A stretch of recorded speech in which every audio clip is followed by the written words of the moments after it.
Two. We have consultants on. Yes. Here. Okay. Welcome to the Budget and Finance Committee meeting, the City of Gloucester, Thursday, June 20th, 2024, and we're here in person at the Gloucester Harbor Master's office on Harbor Loop, as well as being on Zoom. And with us via Zoom, we have Chief Smith and also a consultant who will be introducing himself shortly. With us in person is Councillor Tony Gross at large, Vice Chair. We're expecting Councillor Worthley, but he's delayed in traffic. And so Councillor Gilman, Val Gilman at large also has graciously agreed to stand in the substitute. In addition, we have staff Sherry White, clerk of committees, Kenny Costa, City Auditor, Connor McCorkle, CFO. Say your name again. Dana Martin. Dana Martin from the City Engineering Office. Mayor Ray Berga, thank you. Suzanne Egan, legal, and CAO Jill Cahill. That's line up there. Thank you. We're going to take items out of order. The public is welcome to attend either in person or via Zoom, I should say. And we are going to take items out of order with item number 4, the memorandum from our Chief Financial Officer regarding the loan authorization request in the amount of $25,000.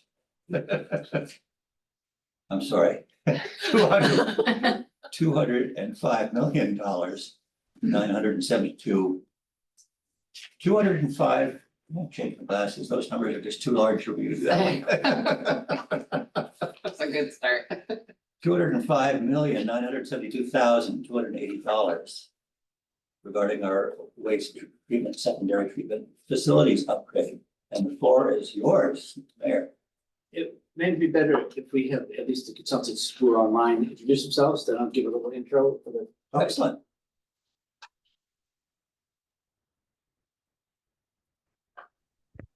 Good afternoon, everyone. My name is Eric Kelly. I'm a principal with Environmental Partners. We're serving as the city's owner's project manager for the project.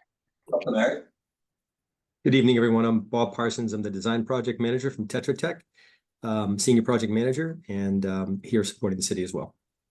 Welcome. Thank you. Thank you. Okay, so this topic about the wastewater treatment plant, I have been talking about since I first ran for mayor in 2021.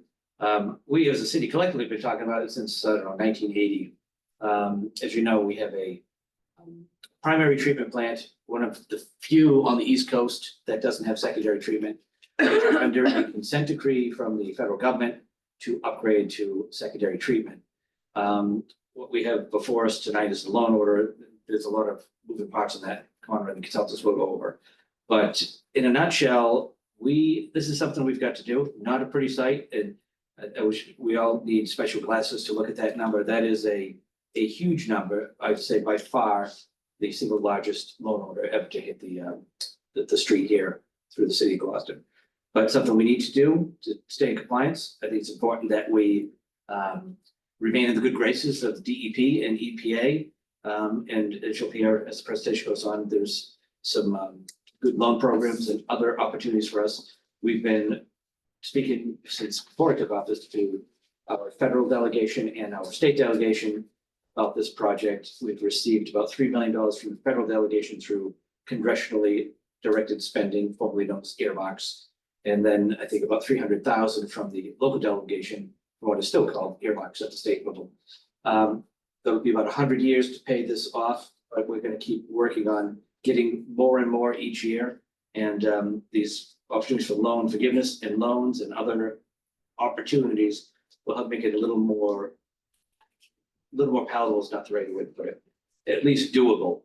And our goal is to try to keep the sewer rate to a reasonable amount once this project is underway and projected to be completed by 2028. So with that, would I hand over to you, Suzanne? Suzanne, okay, she's got the details on the consent decree. Yeah, so I can just provide a little bit of background on the consent decree. This consent decree was filed and signed by the court in May of 2023. It sets out specific timeline and schedule by which we must complete all of the construction, and that is in 2028. This, as the mayor has said, this has been going on with the city of Gloucester for a number of years, since 1986. The EPA has given us a modified effluent limits. We were given, additional modified permits over the years.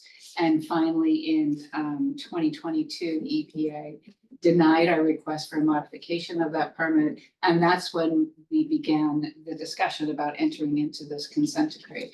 So although we've been holding this into the future for a number of years, now is the time when the city has to do this because we are mandated by the court. So essentially, at this point, we no longer have a choice as to how to do it. And we have agreed to a schedule with working with our consultants and our city engineer that the city can manage. And so we can meet that, those deadlines. We're confident in that. We're working towards them. We're at this point.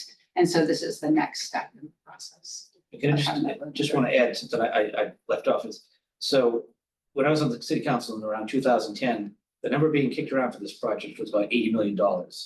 When I first took office, the number being kicked around was about $100 million. When all was said and done, pen put to paper, we're looking at $206 million. I think it's important that we can't kick this down road if we want to, but if we were to, a future mayor and future city council will be looking at a much uglier number than the 206. It's time for us to get into compliance and with the cooperation of the federal government and the state government. And then with that, I'll add one more thing.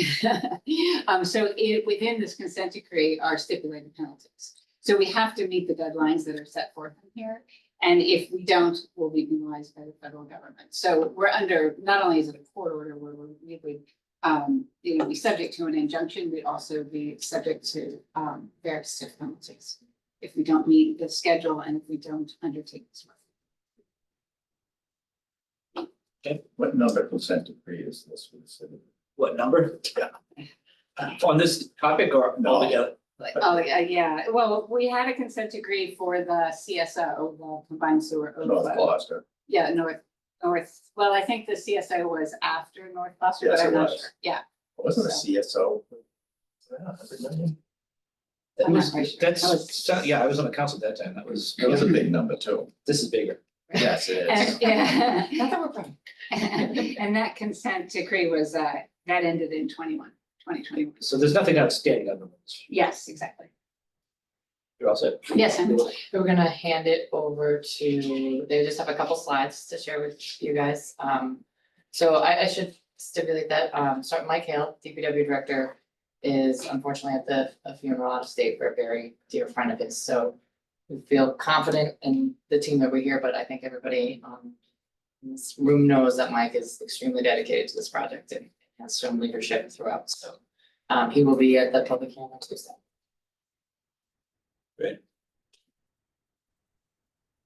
Jill, all ready for me? You're ready for you. Okay, can everybody see my screen? Should be just kind of just a title shot for those in the room. Okay. All right, so just a little background just to kind of add on to what you just heard from Suzanne, the mayor, and Jill. So the city's been operating this plant now for just slightly more than 40 years. Most of that time it's been operating under a waiver from Clean Water Act provisions as far as how its discharge was handled under the existing plant. So in 2022, when that consent decree was entered into, it set up two very firm deadlines for the city.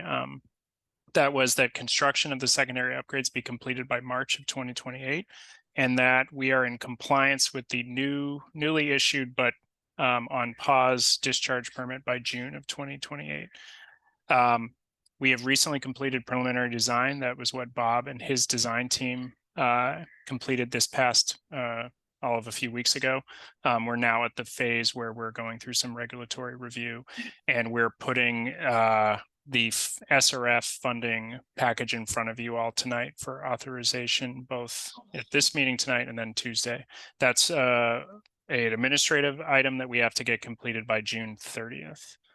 So just to go over some of the funding that's been touched on, The city allocated a total of $10 million of some of their locally available ARPA funds for wastewater system project needs, which the Department of Public Works and the Engineering Division have put forward into certain things to date. Other things are being set aside for this project. The city has been awarded 2 US EPA administered grants. We're finalizing the details on the first $2 million grant. This is through congressionally directed funding. That is being used to cover some of the preliminary design services that have been incurred to date. There will be a second $3 million grant in a similar vein coming. So in total, that secured to date, we're in the roughly the $15 million range that can be applied towards project costs, both design and construction. In the meantime, the design and the OPM team working with the city is working kind of around the clock to try and find other grant opportunities. As we've talked about, the total project cost is quite considerable. So we're trying ways to reduce that number down by in terms of as much grant funds as we can get our hands on. The city recently, as of last week, just applied for the first of an annual installment of the Community One Stop Grant. That will be something that will be happening on a recurring basis moving forward, and it's a fiscal year-based grant. We're also entertaining putting forward a application to FEMA, which is for resilient infrastructure that can cover both design and construction. It's a little more drawn out of an application process, but that is something that will be coming underway this year. Similarly, we're still scouring all the additional funds that have come out through the BIL to identify any other opportunities. That has included outreach to the state funding liaison that's set up through the governor's office, as well as the other departments, whether they be related to community and economic development, water resource protection, and others, just to see, because our project does either directly or indirectly touch a lot of different areas where funding has been secured through, whether it be through ARPA or BIL. The primary purpose for the language that's in front of you tonight is related to the state's revolving fund. We applied in August of 2023 for a project evaluation form. Basically, DEP has included it in their final intended use plan for 2024, which was issued just a couple months ago.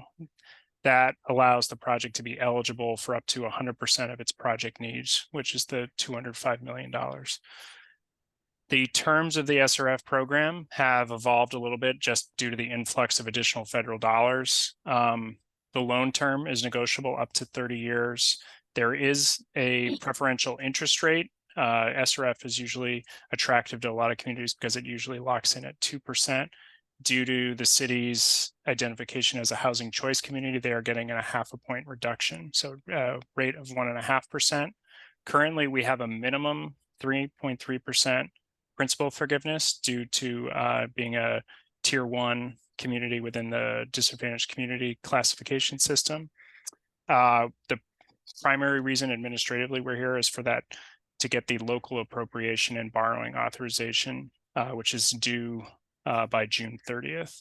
The loan application process, the documents already exist in the state. That is something that will proceed following that local authorization. We'll start bringing the paperwork together for the state trust and through Mass DEP. And then they also, each year, we will be getting a new listing on the IUP where there may be new opportunities for additional incentives and benefits with each rollout of each program as they continue to work through the supplemental funding they got through BIL.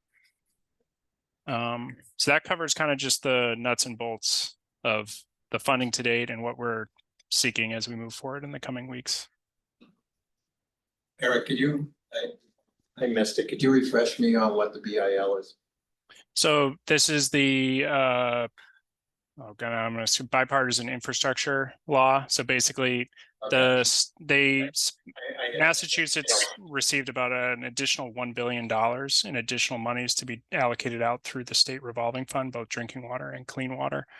So Mass DEP as kind of like the gatekeeper for those funds for the trust has additional money. So we've been assigned as an eligible project for this year funding year, and then they will keep us on a rollover for the next 3 funding years, so 25, 26, 27.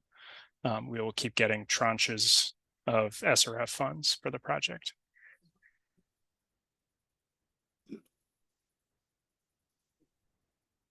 I know we're talking primarily here about funding issues. Can you update us a little bit on, I'm not sure if technology that's entailed in a project like this is also improved and evolved. So that if you could just give us an overview of what secondary sewer treatment amounts to in this day and age. I'll let Bob jump in just to kind of let his walk through what his team has developed. But yes, we would be looking at state of the art, both wastewater process and biosolids processing technologies to bring the entire facility up to current state of the art. Right, thank you. Yeah, so our objective here is to meet compliance with the new discharge permit. And so all of the design phase through current has sort of evaluated a couple of different paths because we wanted to see what was possible and how we could make this a very efficient design and include all the elements of this design that was going to meet the ultimate objective. So as Eric had mentioned, we are through, let's say, 30% design now. We are going through a technical review process with the regulators. And certainly the equipment and, primarily the equipment that we will be speccing out for this project will be certainly current and will take advantage of all the technologies that are out there, which helps because if this project was designed, 20, 30 years ago, it would look a little different. So we are intending to capture and utilize technology to the maximum extent practicable here. And use it to where we can help manage, ultimately, although, we're also carefully evaluating budgets and how things can be augmented through design and through various reviews to really keep the budget in mind here. But we certainly will be utilizing, current technologies, maximum extent practicable here to provide an efficient design. Bob, does that, so there'll be some sacrifice on or initial upfront cost for motor drive efficiencies and things like that, or will we just pursue those as efficiently as possible? Yeah, I think just in terms of overall efficiencies with power demand and actually looking at some other alternative energy sources. So we've talked about solar, just trying to implement some things that will help green infrastructure where appropriate, but solar has been something that we've talked about for quite a while and tend to implement and utilize as part of this project as well. And that's probably more of a long-term cost that you would experience, obviously through the life cycle of this plant. So yeah, I think the specific equipment selections and things like that have not been finalized, certainly at this level of design, but we will be embarking on that as we head into final. That's another. I know we're not here for money, but money buys our design. That's I right. see in your Excuse me, Tony, do you want him to take down the presentation so you can see their faces? no, I can see his face. Okay. So I see that you have dismantlement of the primary treatment utilities. Is that just the utilities, not the? Then I saw in one of the pictures that you still had the primary tanks there, the square tanks. So are they remaining the same? They're going to be rehabbed one by one. And are we going to have the screw pumps still there? Or are we going to remove all of that and change it into a pump station? Yeah, good questions. All good questions. Yeah. So the two concepts that we evaluated were adding secondary to primary, which is what the plant is currently, just a primary plant. And you can see the pointers, the three kind of circles there that they're getting pointed there are the secondary clarifiers. And then to the bottom there is aeration tanks where a lot of the biological activity is happening in the secondary treatment process where it doesn't happen now.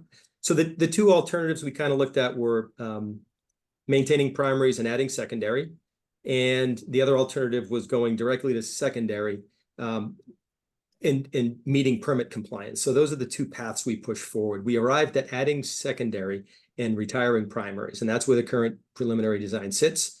It allows us to take advantage of space that is very, very, very tight on this site. So that was one of the metrics we looked at in comparing the two alternatives, and there was a number of them. Providing some additional really treatment processes in the forms of a new solids building for biosolids, so management of biosolids, and trying to forecast impending possible regulations on the biosolids and the solid side of things. So Going where one of the tanks is now. yes, correct. And then just in terms of the influent pumping, yes, currently, well, the screws are down now, but historically the screw pumps are what with elevated raw wastewater into the treatment trains. We are maintaining screws with new screw technology, and I know that was how we approached the influent pumping station or pumping capacity at the Headworks facility at this plant was very detailed. I think there was 7 different alternatives we looked at. One of those was your more conventional wet well dry pit influent pumping station. The others were maintaining screws, and in the end, we decided based on a lot of different factors to elevate screws to current screw technology, and screw pumps are not an uncommon way of bringing an effluent or influent wastewater into the plant, but also providing a sort of what we call a little standby pump station in the event that the screws go down or they need maintenance. So the city will have, they'll have it's a redundancy that currently isn't experienced at the plant now. And did I see a new generator going in because we need to be a larger size? I'm sorry, say that one more time. Is there a new generator going in? Oh, yes.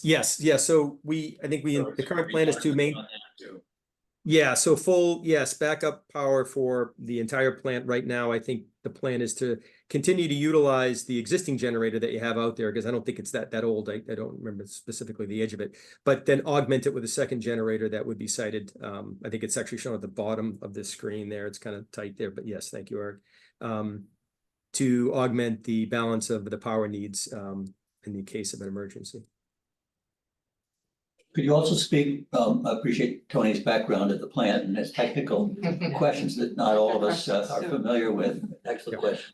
But in terms of how you size the capacity and what the potential for growth that this installation will allow us in terms of our providing treatment both for our expanding commercial industrial space here in Gloucester, as well as services that we may or may not provide to some of our surrounding neighboring communities. Yeah, the intent is to maintain, so the plant's capacity is 15 MGD, million gallons per day. So the current design maintains that, and that's actually something that was directed through the consent decree, or I believe the NIPD's permit as well. So that was something that was provided by the regulators. So we are maintaining the current rated capacity of the plant. And so all the features that you see are sized appropriately to do that. Thank you. And do you have any information on what our current average flow is? I think it's around five-ish MGD, a million gallons per day. Thanks, they said. That's accurate. Councilor Gilman. Thank you. So I've got a couple of questions. Bob, the first one's to you. I'm not as astute with any of this as Council President Gross, but my question to you is, how will this be protected from coastal sea rise? That's an issue that I have, and I don't know if it's relevant, but I imagine that it is. If you could explain that, that would be really helpful. Yeah, I'm going to defer to Eric because I'll say Bob on that one. Working with the city, environmental partners just oversaw the completion of a system of flood resilience improvements at the plant. They were actually commissioned in December of 2023. So if I had time, I could bring you the nice little presentation we have of that. But basically, we surrounded the plant with 3 different systems. One is an earthen berm with like a clay core that is on the western side of the campus. It kind of runs from back here all the way out front, kind of along the marsh that directly abuts the plant to the west. We then completed a concrete wall with nice masonry veneer that comes along the front of the complex and actually dives across the driveway. And then we completed, due to limited access on the eastern marsh bank, we did a sheet pile wall that extends all the way back to what is an extension of Marshfield Street, where we built a gravel access road to get to high ground if Essex is completely flooded out. The unique feature of that, this whole system, is that we are protecting to the city's 2070 planning elevation. So we're exceeding the 100-year floodplain, and it's actually the 500-year floodplain at 2070 elevation is what has been protected. The system includes a series of self-deploying gates at each of the eastern and the western driveway entrances, and then the 2 personnel entrances. One is at the along Essex, and one is at the parking lot. Those systems, as soon as they are engaged by floodwaters, they actually self-deploy. So there's no human element involved. There's no mechanical devices. Those were wet tested in the fall as part of the commissioning process. So the plant is now fully protected up to the 500-year event at the 2070 elevation that the city established in their during their resiliency planning in 2015. Thank you. And it might be helpful to have those slides available if that comes up in the public hearing. Yeah, I will definitely have because those for Tuesday. But this is a huge issue that a lot of people will have, possibly new members of the council. You've asked like a million questions. I got a million. I know, but I'm. No, go I'm part ahead. of I this. thought you were done. Oh, no. Okay. So my second is to our general counsel, Suzanne. You said in 2022, the modifications were denied. Was that by the EPA or who was that denied by? Oh, that was, so in 2006, we had requested a modification for our effluent so that because we couldn't meet that secondary treatment limits. Okay. And so that, if you recall, in 2000, so that went on for a number of years, and there was a tentative decision issued. The final decision denying that request for a modification, when that was denied, that's sort of like the pivot point where the EPA and Mass DEP said, okay, now you have to enter into the consent decree. We're no longer going to allow you, city, to continue with unmodified permit limits. Okay. That's modification of the water that's being discharged, not Yeah. the buildings. Right. Yeah. I understand. Okay, that's helpful. And then I guess my third is just the huge issue and, just to make sure that we give a very user-friendly understanding of the history of this. I mean, why, and looking at all the municipalities are taking advantage of these grants. We are obviously the highest number. We even exceed New Bedford quite a bit. If that could be something that could be discussed a little bit. I know that we talked about it at the 400th with the mayors and kicking the can and everything about it. But I think that would be really helpful as well. That is just my thought Yeah, to the I mayor. wouldn't have a guess of how many millions are added every year, but every year we've kicked that can. Yeah, It's, just from 2010 to today. Yeah. Well, $120 million. just look at your escalator. Yep. 12%, $20 million between now and completion. So Counselor, I think you're talking about for the public hearing. yes, So if you could follow up with something more specific of what you're looking for, I guess I'm not like the history of the plant or the history of. just We why, just gave the consent decree. why this has become such an enormous amount of money compared to other municipalities and just kind of a simple understanding of that because. I just don't know that we can compare it to other No, I'm municipalities. I gonna- don't wanna call The something we facts, can. I think I pretty much touched on that in the intro is forget the sewer plant. Look at just, if you wanna hire a carpenter to build you a deck, what it costs today versus what it cost 2 years ago. Okay, That's a big chunk of what we're looking at, is just the Okay. increases. It's also like, you're comparing New Bedford's, pump station improvements to rebuilding an entire treatment plant. Right, okay. Wastewater treatment So that's- facility. It's like, it's like building a deck Right. or adding Or building a house. an 1,800 Just- okay. square So foot it's not addition. really relevant to even be looking at those numbers because of the And the fact that we're totality. getting- No of one our else is issue. upgrading from primary to secondary right now because everybody else already does. They already got their money secondary back in treatment. '96. Right. Okay, all right. We're the last man standing. What's the, when was the primary treatment plant brought online? What's the overall life? 86 is what they said Yeah. earlier. 1986 Yeah. primary Yeah. treatment, so it's 86 to 2024. Right, and another thing to keep in mind too, it is not directly tied to the treatment plant, but the North Gloucester sewers, we today, as elected officials, still get blamed that we didn't take the federal money back in the 1970s. you know, when I was 5 years old. You know, so I want to avoid 10 years from now, 20 years from now, we had all that infrastructure money. Well, here's our opportunity. The stars are aligned. Unfortunately, the price tag is way up, but there is a funding source out there. We want to make sure we get a piece, and it's, like I said, to be collaborative with the DEP and EPA is really important, because they're the ones who are helping us secure some of these funds, as well as a federal and state delegation, getting little pieces here and there. So the asks are not heaven, and they won't stop. And when I step aside, whatever it is, I'm gonna tell the next man, make sure you keep asking for money, because we can pay this bill.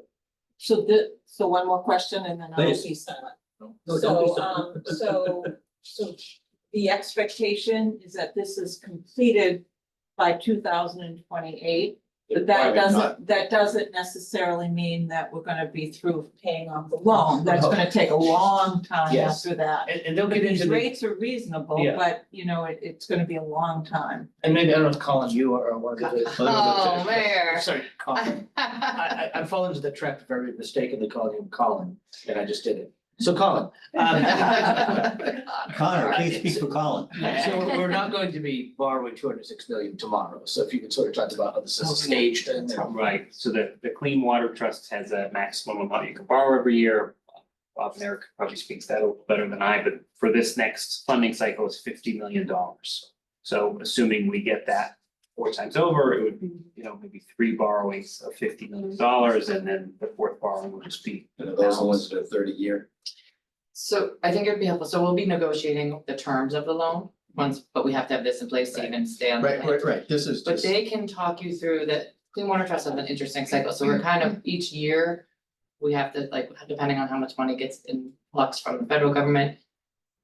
That'll determine what's principal forgiveness and that, and I think Eric and Bob are probably better, it'd be helpful to Yeah. hear. I think it'll answer your questions. So the size of our project, both in terms of the complexity of what we're doing, plus the size of the request, we are getting afforded additional access to monies that other projects are not getting. Typically, the single project limit is $15 million per intended use plan year.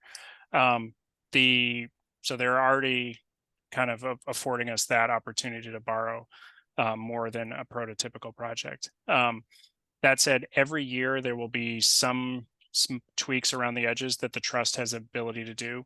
Of the supplemental funds they're getting from the BIL, they are required by that law that 49% of those additional funds are being given out to in the form of principal forgiveness or other basically zero cost options. So that means they're going to establish year after year whatever the new principal forgiveness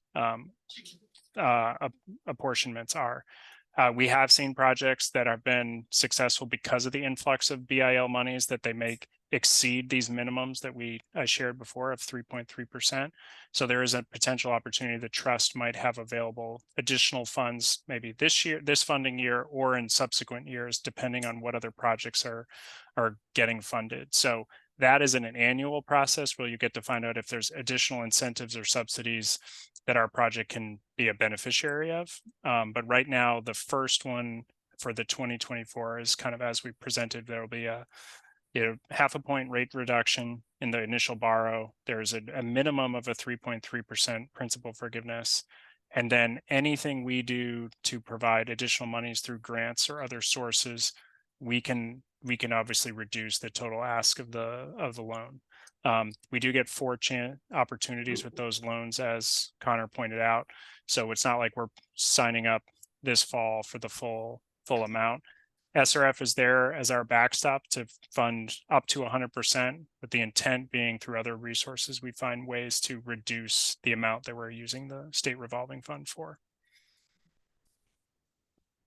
Thank you. Anything else, Chancellor Tillman? No, I'm done. Thank you.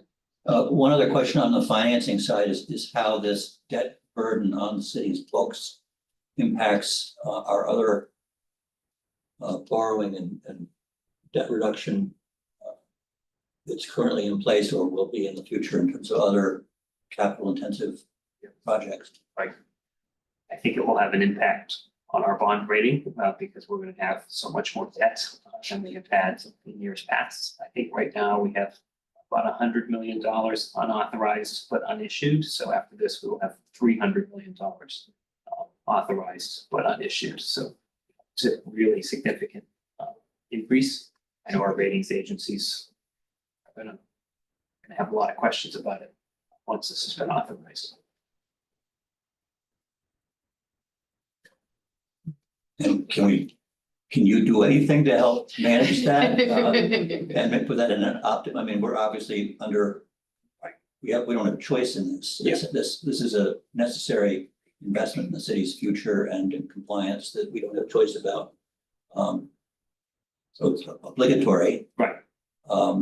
But it's also for the best. It's addressing a long deferred problem and putting the city on much firmer footing in terms of its infrastructure and its capacity to deal with growth, population wise and business wise and industry wise within the city. We did share the information. We were on a call recently with S&P about the bond rating, and we did let them know, and so. And I think They know it's on the horizon. Yes, so it's not gonna come as a shock.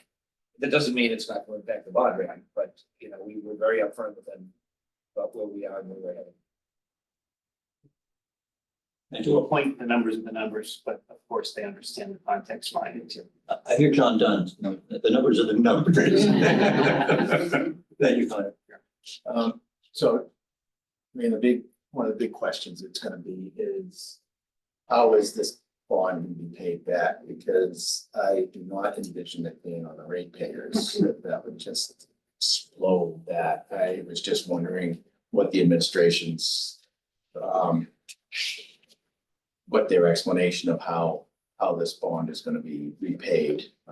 It's a capital project that the entire city is benefiting from. I think we still have work to do, and this, I do think that the entire city will benefit from Oh, it. But I mean, sort of goes back to that $175,000 that was transferred to help offset the sewer rate this year.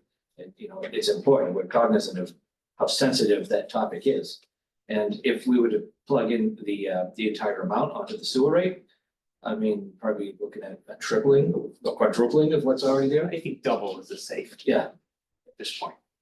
You double. which isn't, you know, we don't have the highest rates in the world, as people say, but Oh, they they're are, significant. they are significant. There's no Yeah. denying that. So, I mean, is there gonna be any discussion about that, or is that still in the So I- conversation? I think it's still very much in the conversations because it's to not, we can't put it in black and white yet because of each year we have these different, we'll have different principal forgiveness and we'll be figuring out how much we're actually borrowing.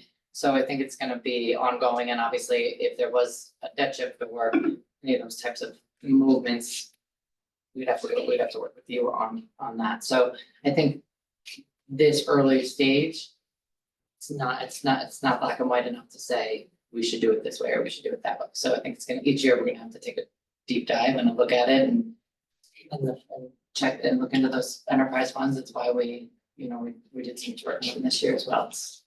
Currently, This is gonna take us a long time. currently we provide sewer services for Essex Exclusively, Essex is all us. They have no facility. and And then we Rockport. have some, do you know, they Rockwood, just a couple of areas and. It's a very small area. Yeah. And our contracts and agreements with those outside of Gloucester communities and users allow us to index their rates. Yeah. Based on our costs. Interconnection. How do So we, there's no burden on Gloucester taxpayers versus other communities that we're providing service to. This will hurt Essex. That Brendan Zabrecki's been in several times asking the mayor how else we can. how do we establish the bill for Rockport and Essex, since we don't have a water, It's metered, the sewer's metered too? it's metered. At those interconnections.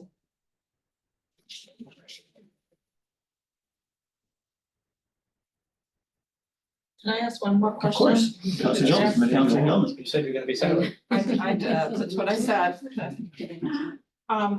So can you give us any understanding of the stiff penalties if we don't meet the deadlines? I mean, how overwhelming is that to be Let's- fiscally responsible? And one of the things, let's start with locally, meaning statewide. If we don't have this approved through you guys by the end of by June thirtieth, we won't be on the intended use plan, so we have to start. Oh, We're losing it. yes, we lose our spot. It's like MSBA. Yeah, Once you where our get hand a is up queue, and- you're yeah. gonna lose, And snooze, you if- lose. If I may piggyback your question. And then she is, If we are not in compliance, we lose all of this.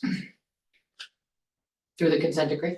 No, yeah, if we're not in compliance with the consent decree, we're not getting any of this revolving. If we're not loan. ready to start moving on the project yet. No, I'm not talking about starting to be ready. I'm talking about out of compliance. Whether you're eligible for the funding if you're out of compliance. Yeah. Is that what you're saying? Yeah. And I'm not quite sure that's absolutely accurate, but I Okay. would assume that that's one of the Probably not a good issues. Yeah, I mean, definitely. And so we have the consent decree. It was given to the council when it was first entered into by the court. And those stipulated penalties are enclosed and attached in there and contained in there. And it's a 2-page list of the type of penalties. It starts out as $750 per day per violation, goes to $1,500, goes to $25 per day. For violation, so that becomes their step. And then there's they can also, there's also $10,000 per occurrence, so there's a number of really distinct penalties that keep accruing against the city. And also the other thing that there is that if you violate a court order, you're gonna be subject to injunctive relief and any other type of relief that the court deems just and equitable. So it's, once you're under the jurisdiction of the court, you do have to comply. You don't have a choice. It's not a question as to whether. We can reshare the consent decree to the council. It'd be helpful. Great, thank you. Thank you. Okay, that will be my final. Until the next one. Councilor Gross? Well, it's just, I mean, I have a ton of questions about the facility itself, but I'll leave them be.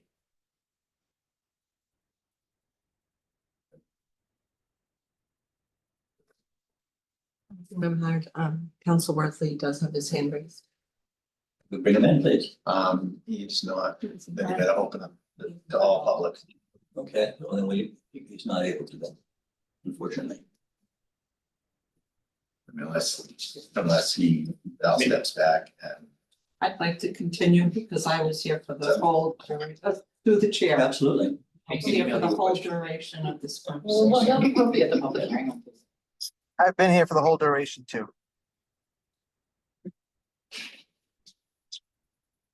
So I'm gonna go ahead and, so Councilor Worthy, you'll have an opportunity to ask any further questions that you can't tonight. How many people are on? Okay, thank you.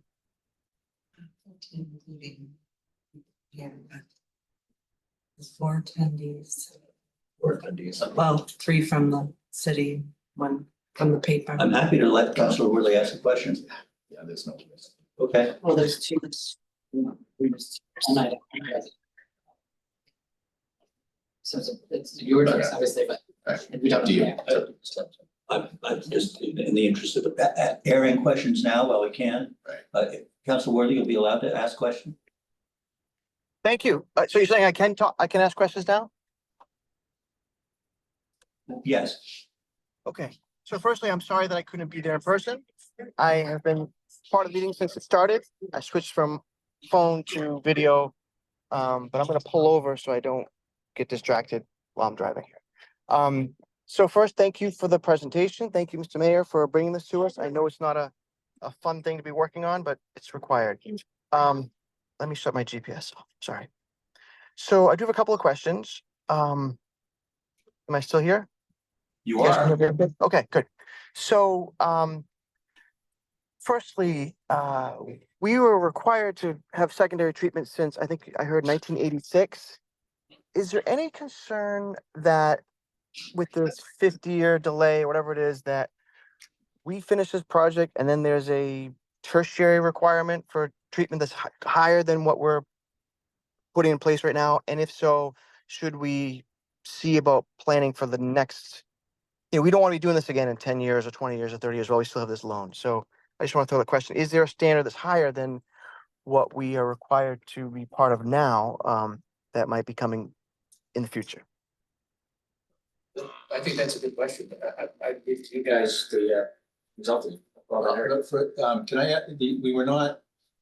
We had when the primary treatment plant was built, there was no secondary treatment requirement at all. We had a waiver for primary treatment. San Diego also had it. I think Bar Harbor, Maine also had it. There was only a few places that had the waiver, but that waiver went on for quite a while. And then we got extensions and extensions and extensions until finally they said no more. So we were operating under the waiver.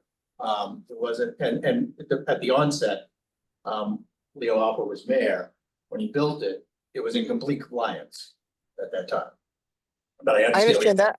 I'm Yeah, asking yeah. from an EPA, sort of an environmental perspective, is there a higher standard that might be right around the corner? And, you know, what a terrible place to be if we just spent this money and upgraded, and then they say, oh, and here's the newest.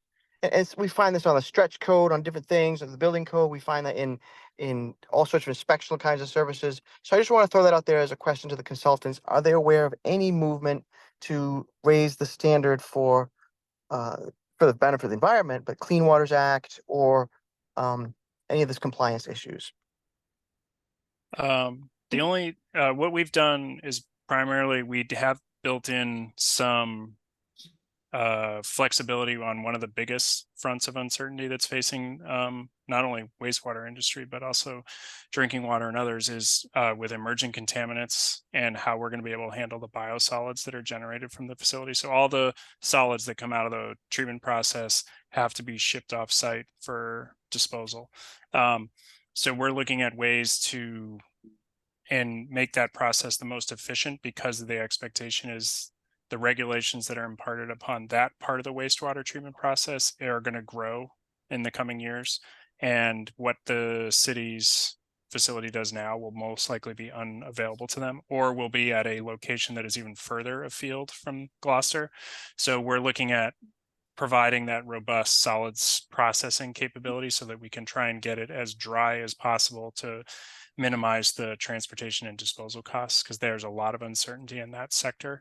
As far as the discharge quality, the city is fortunate that their outfall is into Massachusetts Bay as opposed to into a riverine or estuary system, which could have different water quality standards to have to meet in the future. So we feel pretty comfortable that the discharge limitations based on the city's type of discharge and its geography is not as of similar concern to a facility that discharges, say, the Charles River or something like that. So there hasn't been a move to change the discharge limit or applied discharge limits to the facility under its current permit that would indicate there will be anything stronger. But the biosolid side of the sector is just waiting for the regulatory shoe to drop. That primarily it's the PFAS compounds that are the strong driver for that uncertainty. But the solids processing design that Bob's team has come up with directly addresses that to, expand and go above and beyond what's currently being done at the plant, to plan for that likelihood that's coming. Thank you for that answer. I think the flexibility is probably really helpful in the long run. So we have the ability currently to test, I think our health department has the authority to test effluent for most things that would be relevant to learn about from a health perspective, whether it be disease, we had coronavirus testing done, they could be different drug elements if we were trying to go that route. Will the new facility have the same capacity? Yeah, I can speak a little bit to that. We partnered with BioBot. I think they were out of Cambridge to the operators at the plant performed the sampling and sent them to BioBot, who did the biological sampling for coronavirus viral load. There's no reason why we couldn't do a similar. Yeah, if I'm not mistaken, Jeff, I think it's basically taking a dip to the effluent stream. You're really just dropping down a sterile sample bottle into the effluent stream and pulling it up. So it's not a treatment plant function, it's a capacity to reach to get to it, which doesn't change. They have to do that for all their other testing. Right. So Okay. Take grab samples, we'll still be able to take grab Yeah, samples. they have the platform and everything. They will have to because they have several other things that they sample for. Yeah, the Okay. new permit expands some of the things that have been, some of them don't have limits, but their EPA is requiring them to be screened for. So it's kind of like a big data gathering effort on certain Good. things that are not regulated yet. But all standard things that any commercial analytical lab can process. And if I can, Eric or Bob, to help answer Councilor Worthley's question. Most tertiary plants are going into rivers that then have a water treatment plant downstream. Or it's a really highly sensitive area for spawning of certain endangered species and things like that. Have any secondary treatment plants you're aware of that don't have those type of discharge limitations or discharge? We're very fortunate. We discharge into, uncalculable amount of gallons of water and tidal flow. But is there any other secondary that discharge similarly to us that would have that? And have our type of If daily Yeah. flow? The ones that just thinking North Shore centric, there's marine discharges for several different plants. Lynn, SESD, Newburyport is into the Merrimack. So I think one of the big benefits of like a discharging, whether it's into the Massachusetts Bay or something that is, Newburyport's is right at basically the head of the Merrimack River, is you get a huge benefit of the dilution factor. And it's also not a sensitive resource like some of the, if you're discharging into anything that's discharging into, say, Taunton River, which has nitrogen impairments, that watershed, Charles River has phosphorus issues, Connecticut River, they all have their own nutrient impairments. So being as close to the ocean or in the bay itself kind of reduces the risk from that. So there are numerous coastal plants that have marine discharges similar, but maybe not quite as far out from the actual shoreline as you all are. If we had an industry that would be discharging nutrient rich, would they have to address that in pre-treatment before it even hit the plant? The city does have and this is written into various other permits, they do have an industrial pretreatment program. So if a new entity were to come into the city, they would be subject to applying for a sewer connection first.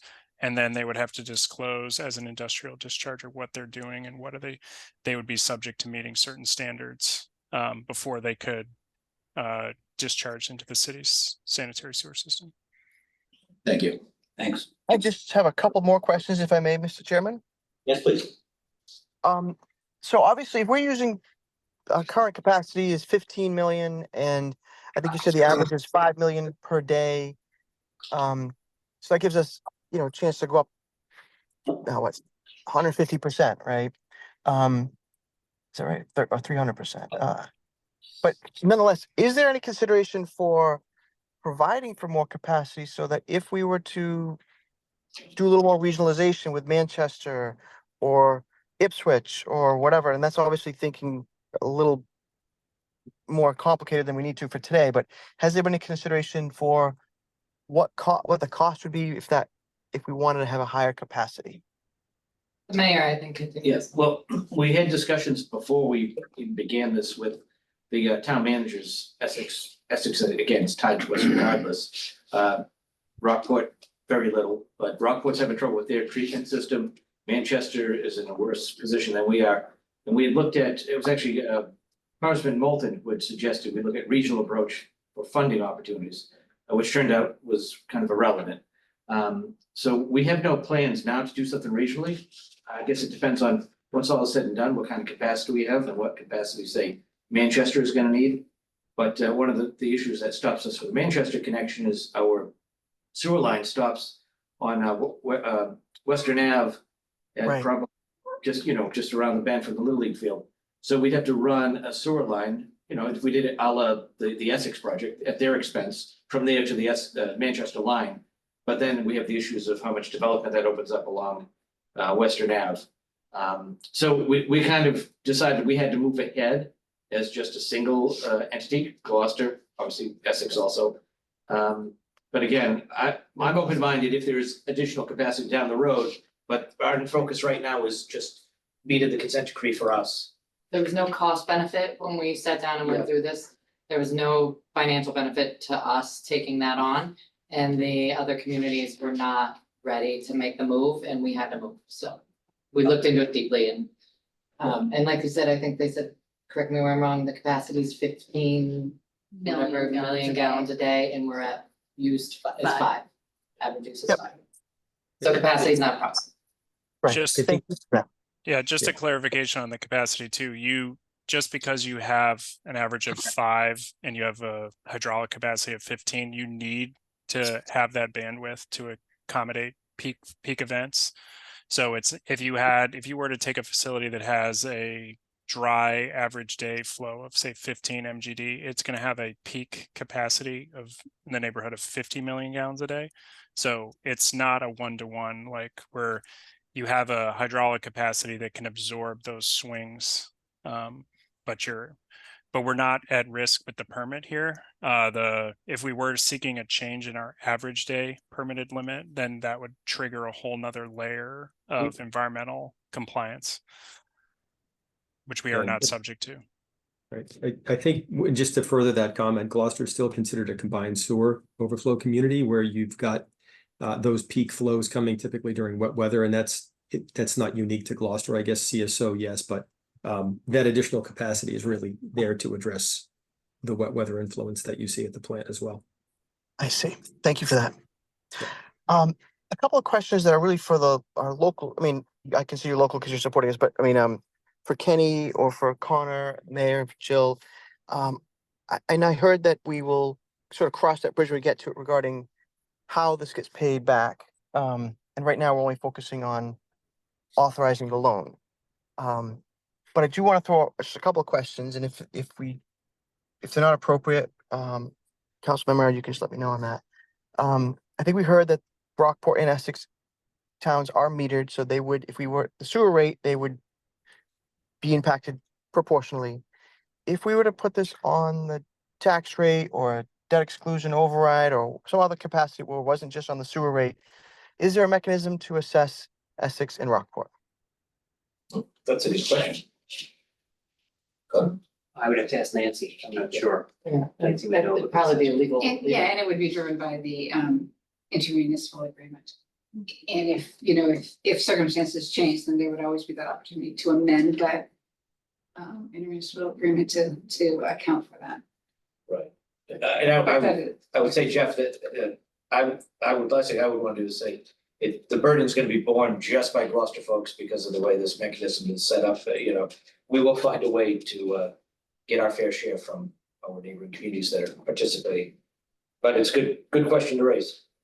Thank you. And similarly though, their legal departments would do everything they could respectfully to not have to pay more if they could, right? So it would be a battle. It wouldn't be just we get to say what we want. And so I just wonder if we could, it's not contingent on this vote, but I think that's a critical piece to not having Gloucester pay for the whole burden that benefits Essex and Rockport as well.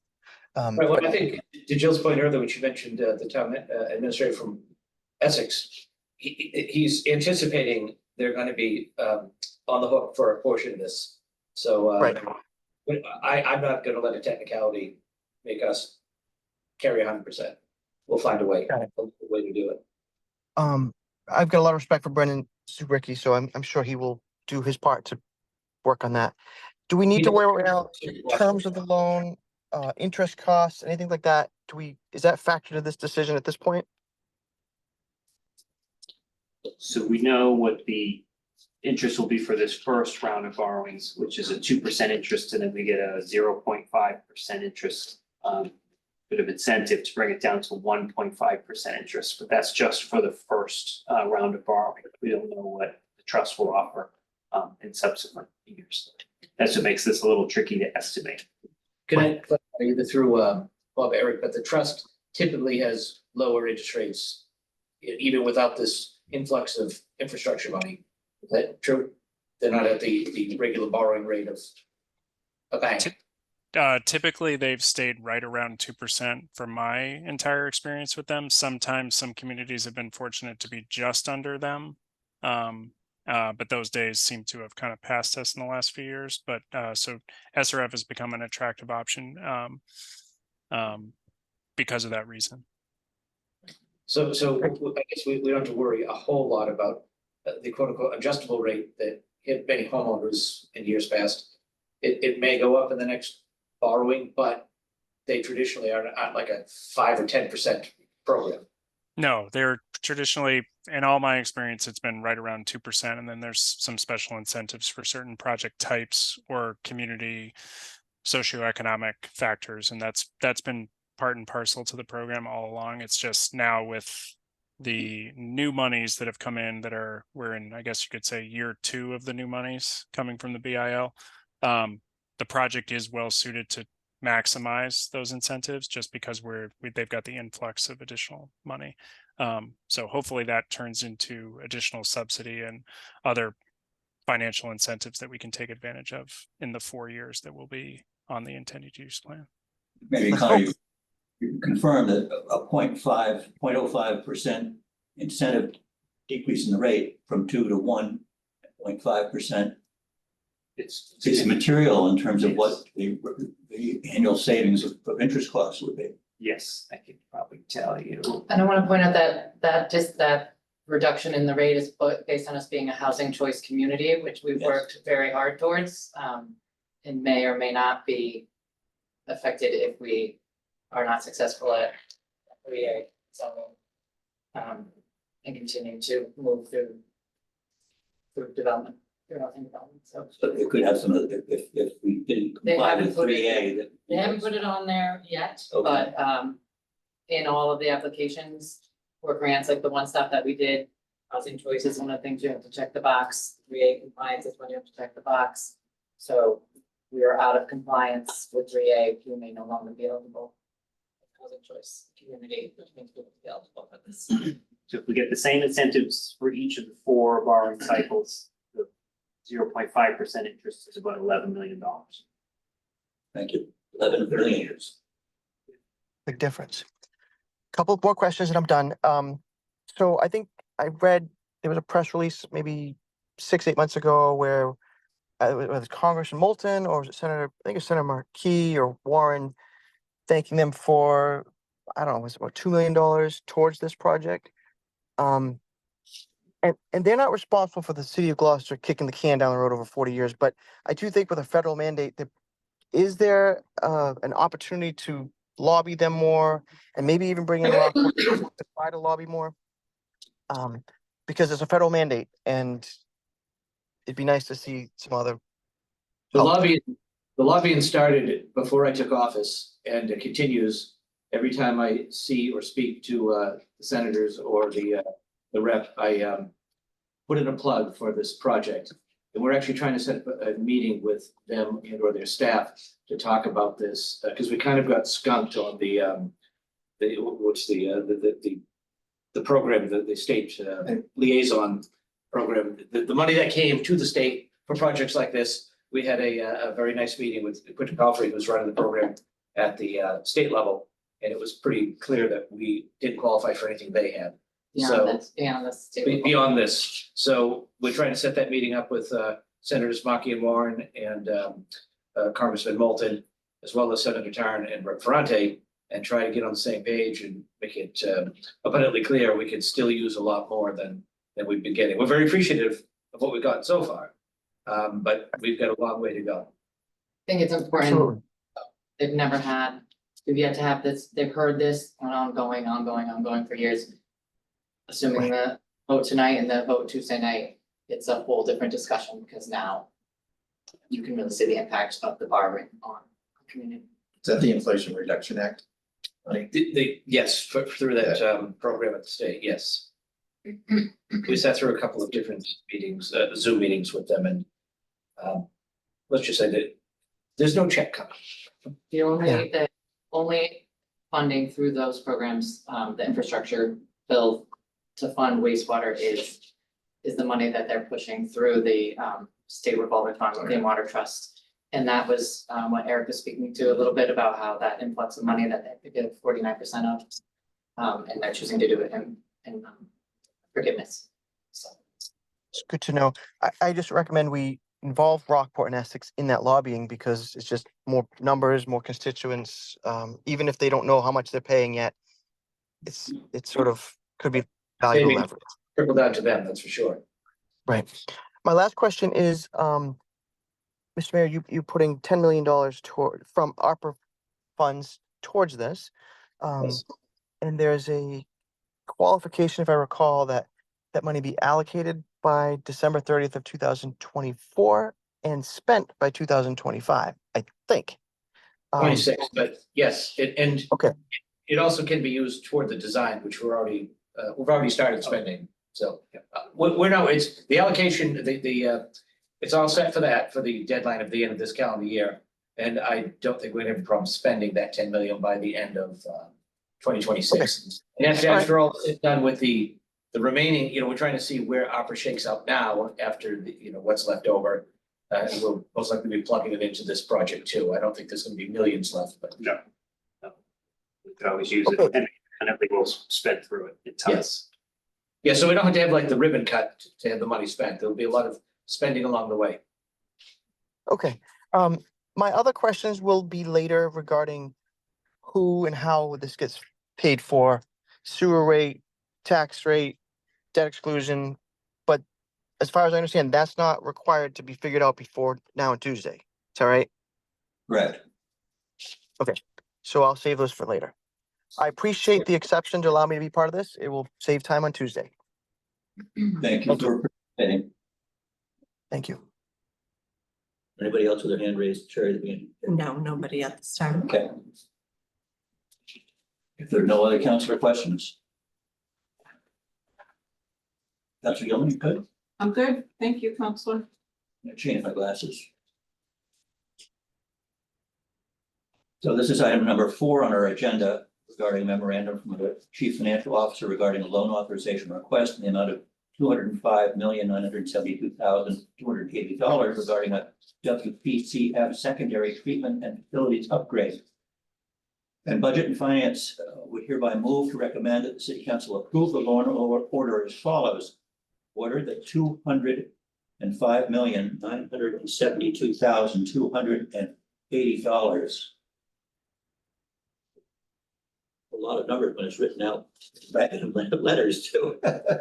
Is hereby appropriated for the cost of financing the WPCF secondary treatment plant construction and facility upgrades, all costs thereof as defined in section 1 of chapter 29C of the general laws and costs incidental or related thereto, that to meet this appropriation, the treasurer, with the approval of the mayor, is authorized to borrow $205,972,280 and issue bonds or notes therefore under chapter 44 of the general laws, chapter 29C of the general laws, or any other enabling authority, and that the treasurer with the, there's a typo there, Kenny, so you see that the treasurer with the approval of the mayor is authorized to borrow all or a portion of such amount from the Massachusetts Clean Water Trust in accordance with chapter 29C as amended, and in connection therewith to enter into a financing agreement and or security agreement with the trust, and otherwise to contract with the trust and the Department of Environmental Protection with respect to such loan. The total authorized to be borrowed is pursuant to this order and shall be reduced by any grants received by the city from the Commonwealth of Massachusetts or any agency thereof on account of this project prior to the issuance of any bonds or notes. And further ordered, the treasurer is authorized to file an application with the Municipal Finance Oversight Board to qualify under chapter 44A and or chapter 29C of the general laws, any or all of the bonds authorized by this order provide such information and to execute such documents as the Municipal Finance Oversight Board may require for these purposes, and I so move. Second. Motion is made and seconded. Any further discussion? Seeing none, all those in favor? Aye. Any opposed? Motion passes 3 in favor, 0 opposed. And thank you for your excellent presentation, gentlemen. Thank you. Thank you. It's an ambitious start, and there should be a champagne pop. or a- Thank you, No. Eric and Bob. No, it should be a tin cup. To pass around. No champagne. But it's a step. You Clear are, affluent. you are to be congratulated on taking this historic step and for the city's future. What I dreamt about since I was a kid. 5 years old. So, thank you, Bob and Eric. Thank you very much. Thank you, Appreciate the everyone. time. Have a good Thank evening. Thank you Yeah, have a again. great night. Thank you. And Suzanne, I think is gonna leave. Yeah, we're gonna go to the school committee, so. Dana, are they using the Good night. current Thank odor you. control? They're gonna continue with that? We'll be upgrading Thank the you. odor control. Yeah, nice to see you. So, It's still gonna be not the like, not a horizontal bio filter because the site is so constrained. The current design is Do you want like to a person that, or vertical remote? tower type So now, odor control with these like, I think they're ceramic, it's like a ceramic media or something. it's a nightmare. Everybody's all right. I'll go back to Ready the to plug up. Can you get a change? posted agenda. Item number 1 is for information only, and that's the memorandum from the Sawyer Free Library Board of Trustees, President Marin Sibley, requesting acceptance of Sawyer Free Library Corporation funds in the amount of $2 million. But you don't have to accept it. I'm told that it's a matter it's of written into the loan. Right? routine acceptance. Okay, so it's just, And we discussed that. Almost right in. Suzanne's reviewed that. we already voted it. Yep, you voted it when you voted. Mern and Kenny have weighed in on. Item number 2 on our agenda is the memorandum from interim community development director requesting our acceptance of the Essex National Heritage Area Visitor Center grant in the amount of $2,500. This is a I'll routine take this matter. one. Done it before, I think. I think I've done it before. So if we get this annual grant from the National Heritage Center, we've used it for a variety of things, upgrading the signs, additional materials within the center. So it's just an annual grant, no match. And it helps us move our operations forward at the visitor center at State Park. Which I was up there for the Rotary playground opening, and it just wonderful. Doesn't it look fantastic? And Carol, we're very lucky. Carol Mandello's been the director up there for pre-COVID, so several years now, and she's doing a great job. And thank you to all the volunteers that are up there, help support them as well. Any council questions? Seeing none, I'll go ahead and read the motion. Budget and Finance recommends the City Council accept under Mass General Law 4453A a federal grant from the National Park Service passed through the Essex National Heritage Commission, 2024 Essex Heritage Visitor Center grant for a total of $2,500 for the purpose of supporting activities of the city's Visitor Welcome Center at State Fork Park. The grant period is from July 1st, 2024 through June 30th, 2025, and there is no local match for this grant. And I so move. Second.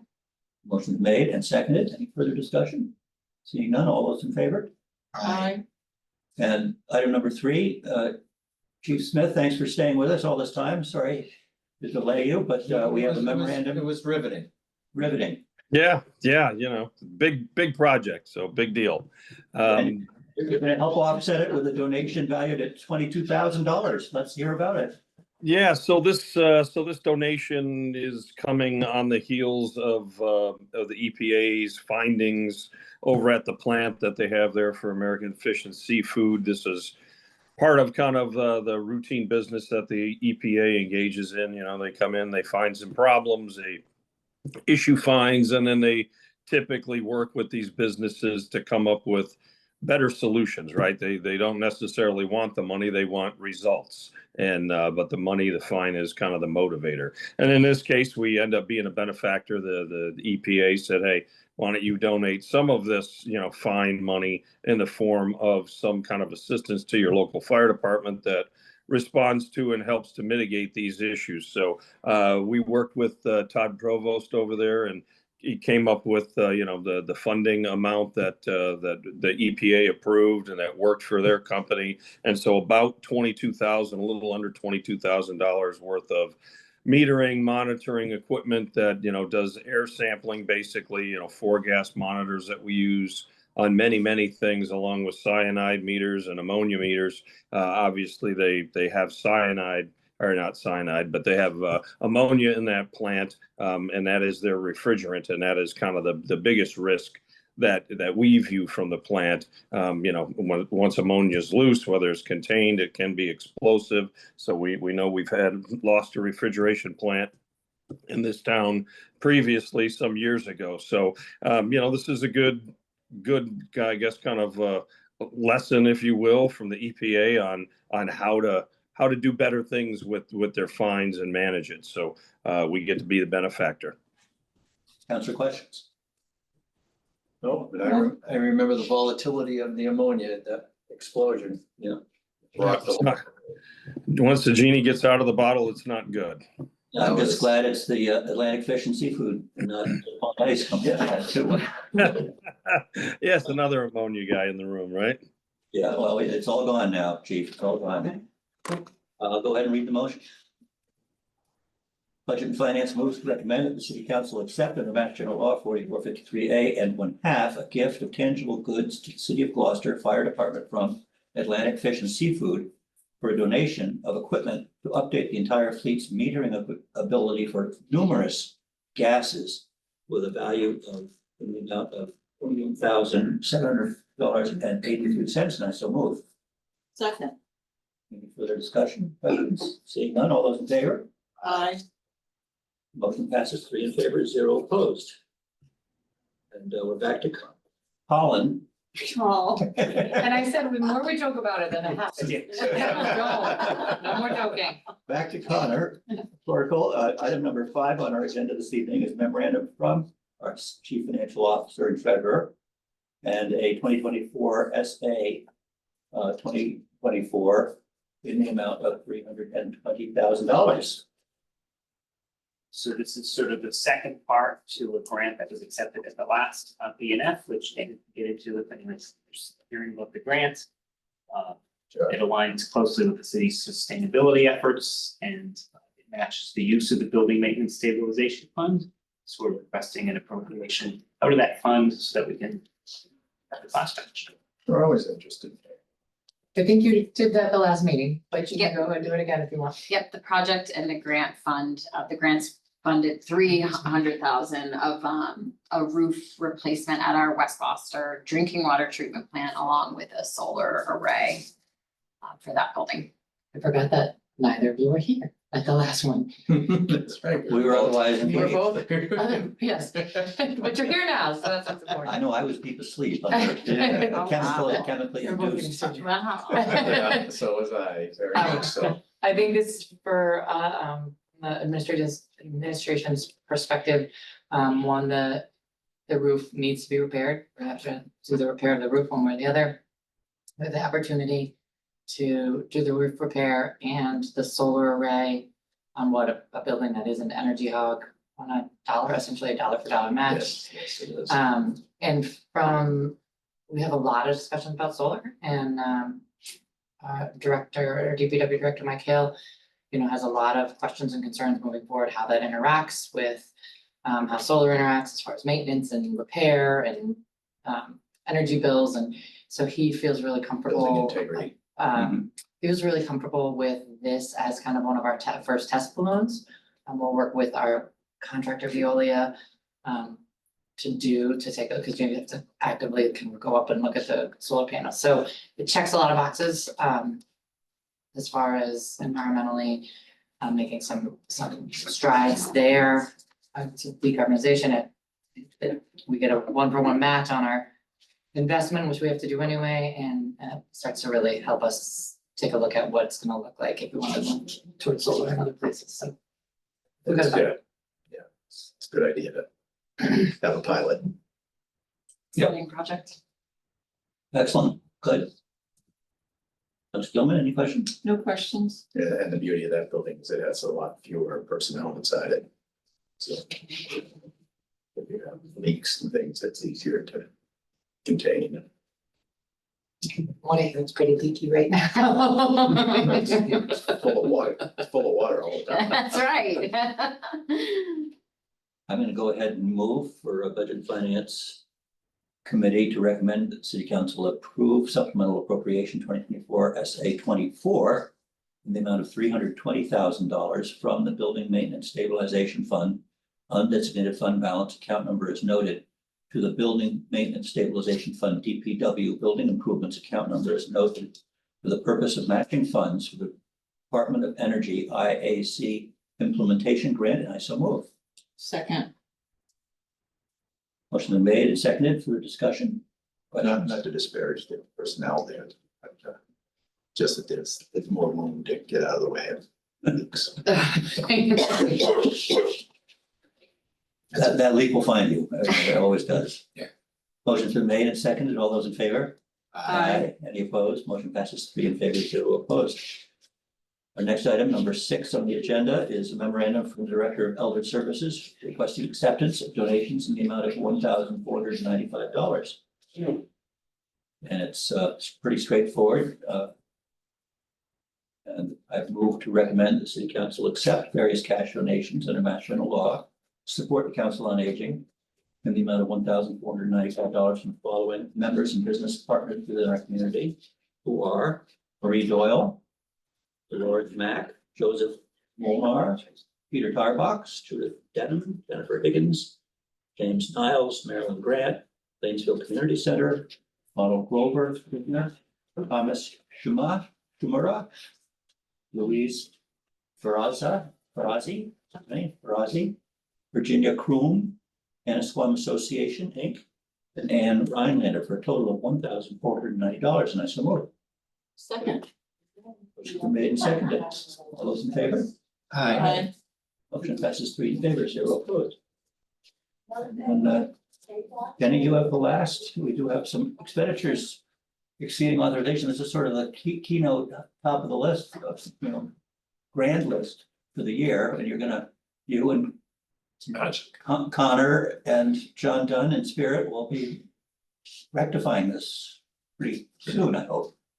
Yes, and if you notice, it's now 2 pages. I noticed. We've been trying to keep the 1-pager going on for. Do we have to have a special meeting to vote this? Yeah, so that's something Connor and I discussed earlier today. Looking for a special meeting, because July 4th is a Thursday. Right.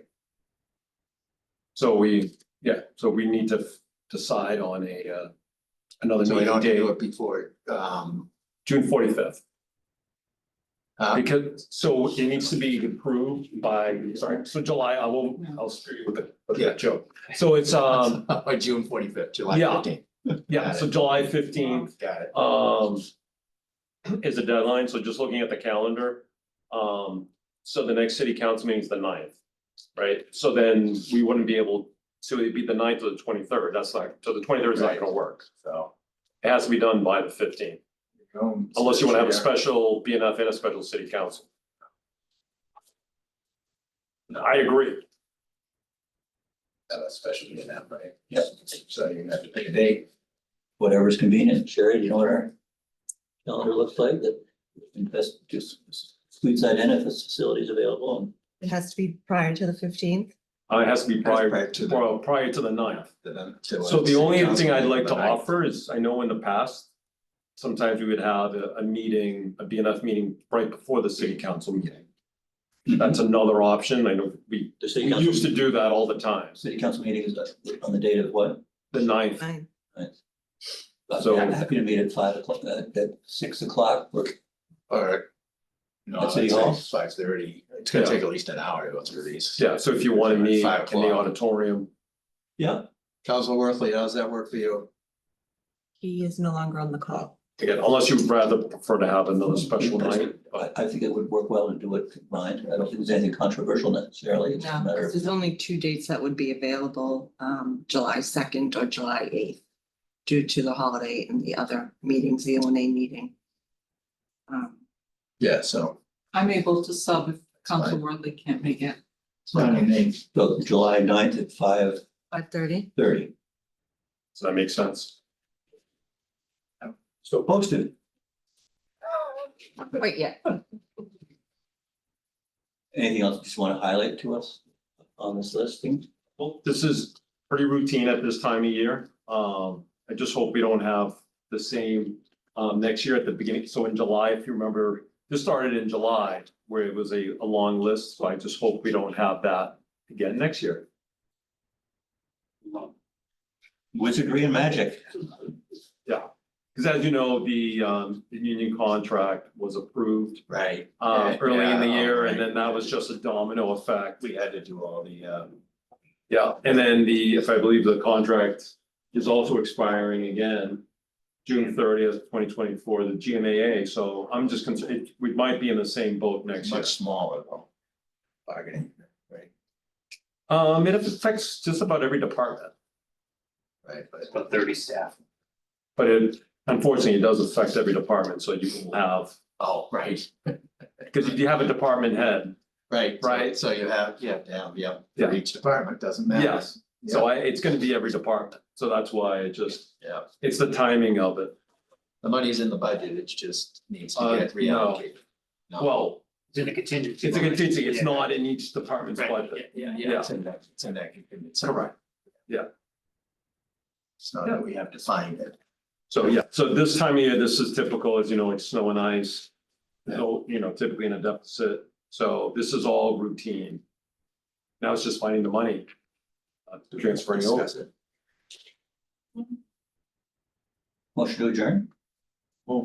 Val, thank you very much for covering it for us. Yes. Appreciate your presence. Second, All those in favor? Aye. Okay. thank you. It was a pleasure filling in.